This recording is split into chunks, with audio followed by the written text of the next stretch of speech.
কিছুদিন আগে ভারতের একজন উগ্রপন্থী নেতা একটা হুমকি দিছে, হুমকি যে আমরা যদি বাংলাদেশকে আক্রমণ করি, বাংলাদেশ পলানোর মতন কোনো রাস্তা নেই, হয় ভারতে আশ্রয় নেওয়া লাগবে, না হয় বঙ্গোপসাগরে ডুবে মরা লাগবে। উগ্রপন্থী একজন নেতা এরকম হুমকি দিছে। আর গত পরশুদিন ভারতের একটা নায়ক আছে, যাকে সবাই জানে ফাটাকেষ্ট, ফাটাকেষ্ট মিঠুন চক্রবর্তী। উনি আবার হুমকি দিয়ে বলেছে বাংলাদেশকে দখল করতে আমাদের 15 দিনও লাগবে না। আসলে আমি কোরআন হাদিস পড়ে যতটুকু বুঝেছি, ভগবানের কোনো পাওয়ারই নাই, ভগবানের কোনো অস্তিত্বও নেই। জোরেখন কথা ঠিক ছিল। আর ওরা ভগবানের দল হয়ে আমাদের আল্লাহর দলকে হুমকি দেয়। আসলে একটু চিন্তা করার দরকার আছে না নাই? আমরা যাকে আল্লাহ বিশ্বাস করি, সে আল্লাহর পরিচয় আমাদের কাছে আছে, আছে না নাই? আল্লাহু লা ইলাহা ইল্লা হুয়াল হাইয়ুল কাইয়্যুম। যদি আপনাদের মন চায় আলিফ বাদ দেন, লিল্লাহি মা ফিস সামাওয়াতি ওয়াল আরদ। আবার যদি মন চায় লাম বাদ দেন, লাহুল মুলকু ওয়া লাহুল হামদ।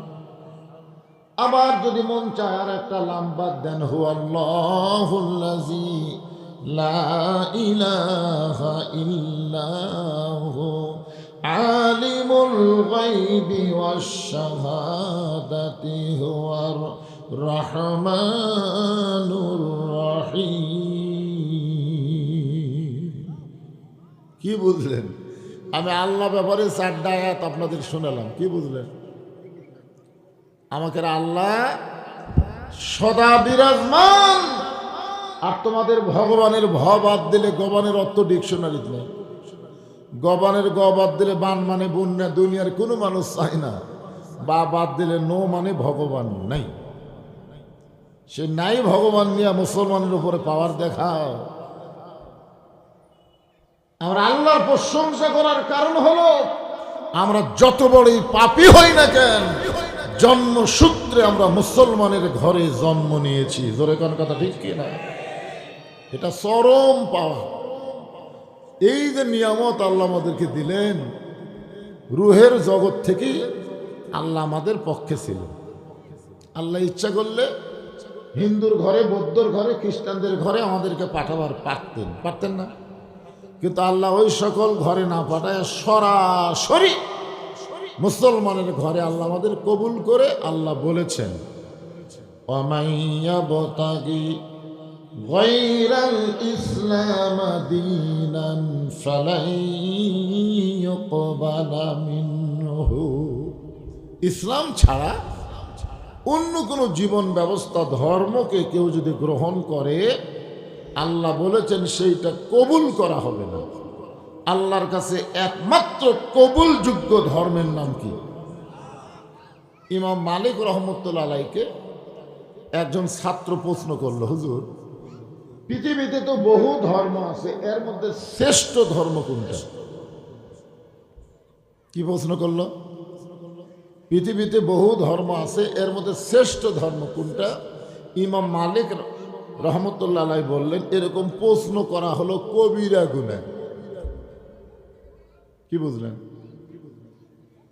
যে পৃথিবীতে শ্রেষ্ঠ ধর্ম কোনটা, এই প্রশ্ন করাই হলো কবিরা গুনাহ। ইমাম মালিক বুঝালেন কোনো ধর্মই তো নাই, ধর্ম হলো একটা, তার মধ্যে আবার শ্রেষ্ঠ কি? এর দ্বারা বোঝা গেল যত ধর্ম পৃথিবীতে আছে এগুলো হলো বিধর্ম। আর ধর্ম কয়টা? আর সেই ধর্মের ভিতরে আল্লাহ আমাদের কবুল করেছেন। খুশি না বেজার? তাহলে জবান করে সমস্যারে বলি আলহামদুলিল্লাহ। আল্লাহর প্রশংসা করার কারণ হলো, এই যে পিছনে ছেলেপেলে, আপনার দাঁড়িয়ে আছেন কেন বাদান? দাঁড়িয়ে থাকা লক্ষণ ভালো। আমি ছোটবেলা একবার ক্লাসে যাইতে একটু দেরি করছিলাম, তো হেড স্যার কয় না থাক, বসবার পারবি না। একের আমাকে জোর করে দাঁড়ায় রাখলো, সবাই বসে আছে আর আমি দাঁড়িয়ে আছি, কি যে শরম। হেড স্যার আমাকে বসতেই কয় না, 10 মিনিট পরে যখন বসবার বলল তখন বুঝলাম বসার মধ্যে কি মজা আর দাঁড়ানোর মধ্যে কি কষ্ট। তা আপনার দাঁড়িয়ে থাকবেন কেন? বসার জায়গা থাকা অবস্থায় দাঁড়িয়ে থাকা চরম বেয়াদবি, চরম কি বেয়াদবি। এই জন্য সবাই বসবেন। এই কোরআনের মাহফিলে বসার জন্য সুন্দর ব্যবস্থা করা হয়েছে। আপনার এই ফাঁক ফুঁক একটু বন্ধ করে বসেন না কেন? ফাঁকা থাকলে পিছনে থাক, অসুবিধা নেই। ফাঁক ফুঁক একটু বন্ধ করে বসেন। আমি একটা গান গাই, শোনেন, একটা গান শোনেন। আসেন আমার মুক্তার, আসেন আমার ব্যারিস্টার, শেষ বিচারের হাইকোর্টেতে তিনি আমায় করবেন পার। আমি পাপী, তিনি জামিনদার। মাশাআল্লাহ, এখানে একটা উকিল আছে।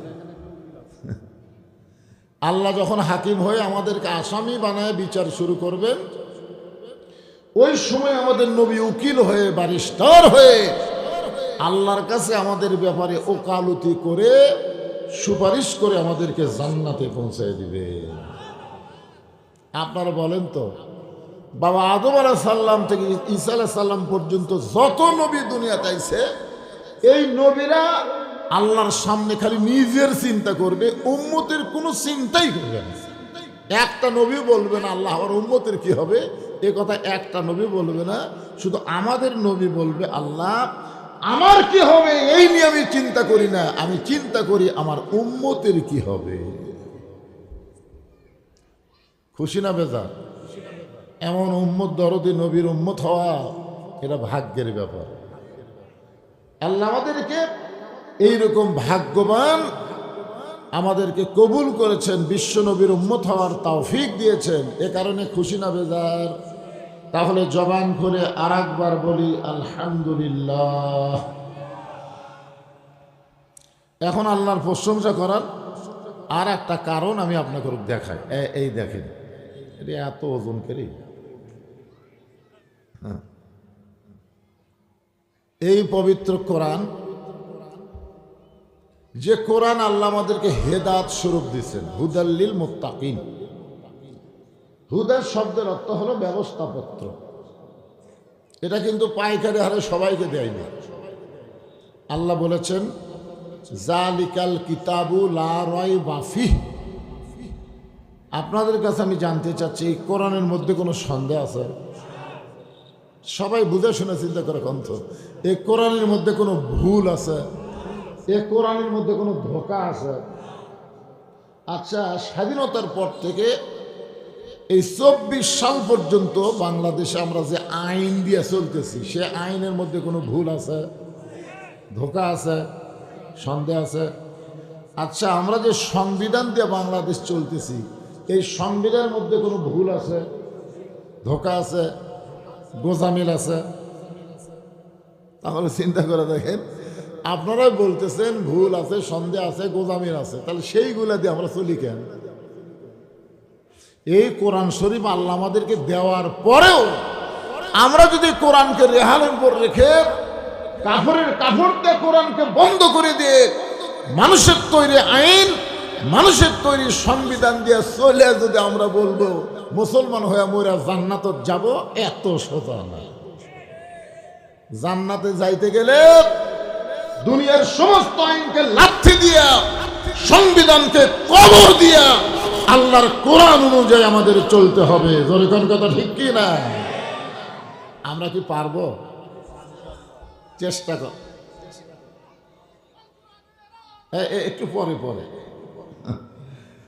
এই মাইকের সামনে সন সন করে করে বাবা, সাউন্ড আসতে হবে। এদের টাকা সাউন্ড যদি আসতে হয় হোক, কিন্তু চো চো চা চা চো করলে হবে। আমার গলা হলো মোটা, তোমরা কেমন অপারেটর, যে বক্তা যেমন তার গলার সাথে অ্যাডজাস্ট করে মাইক সেট করা লাগবে। আমি মোটা গলা, বুড়া মানুষ, আমাকে চেন চিনে দিলে হবে? ইকো মিকো কোনো কিছু চলবে না। এবার আগেকার মাইকের মতন একটা সাউন্ড দাও, চ্যান চেনি করলি বিপদ। আলহামদুলিল্লাহ, সেই কোরআন থেকে একটা সূরা আপনাদের সামনে আমি তেলাওয়াত করছি, 2টা আয়াত। সূরাটার নাম হলো সূরা মুলক। নাম কি? এ দেশ আমার বাপের, এ দেশ আমার, এ দেশ থেকে আমি পালাবো না। 41 সাল পর্যন্ত নামাইকে কি মনে করতেছেন? এখন 5 তলা বিল্ডিং এর উপরে চড়ে 1.5 লাখ টাকার খাট, 12,000 টাকার কম্বল ওড়ে তামনি দিয়ে রাত 9টার সময় বলতেছে আমার বাড়ি, আমার ঘর, আমাক নামাইকে। এই কথা বলে কম্বল চোখে মুখে দিয়ে বেটা ঘুমিয়ে গেছে। 2 কান্দের 2 ফেরেশতা বলতেছে, প্রত্যেকটা মানুষের সাথে 2টা ফেরেশতা আছে না? 2 ফেরেশতা বলতেছে আল্লাহ, মানুষ ঘুমানোর সময় একটা দোয়া পড়ে, আল্লাহুম্মা বিইসমিকা আমুতু ওয়া আহইয়া। কারণ ঘুম দেওয়ার মালিক যিনি, ঘুম ভাঙ্গানোরও মালিক তিনি। ধরে কেন ঠিক কিনা বলেন? ঘুম দেওয়ার মালিককে, ঘুম ভাঙ্গায় কে? আর এই লোকটা তো ঘুমের দোয়াই বললো না। এই দোয়া বললো আমার বাড়ি, আমার ঘর, আমাক নামাই খেয়ে। রাত যখন 3টা বাজে তখন একটা ভূমিকম্প হচ্ছে। ধরে কেন কি কম্প? ভূমিকম্প। বিল্ডিং খালি এরকম একটা কাঁপ দিছে। ওই কাঁপ দিয়া 1 মিনিট পরে আর একবার একটা কাঁপ দিয়েছে। এই 2 কাঁপে ওই এত ভয় পাইছে, ভয়ের ঠেলায় কম্বল লাত্তি দিয়ে খাট ফেলা দিয়ে দৌড়ে নামতেছে। কিন্তু আল্লাহর কি কাম, কম্বলের মধ্যে তো লুঙ্গি খোলা আছে, ওটাও পরার টাইম পায়। একেবারে ন্যাংটা হয়ে নামছে। দরিকন কি হয়ে নামছে? ফেরেশতারা বলতেছে আল্লাহ ন্যাংটা নামাইলা, তাই বলে ন্যাংটা করে নামাইলা। আপনারা বলেন তো, হাসিনা যে আল্লাহ নামালো, এটা কি কাপড়ে চুপড়ে নামাছে না ন্যাংটা করে নামাছে? কারণ কি? কারণ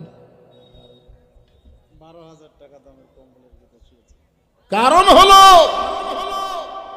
আল্লাহ যে একজন ক্ষমতাবান আছেন, আল্লাহ যে একজন বাদশা আছেন, সমস্ত ক্ষমতার মালিক যে আল্লাহ, এইটা হাসিনা কিছুদিনের জন্য ভুলে গেছিল। জোরে কোন কথা ঠিক কি না?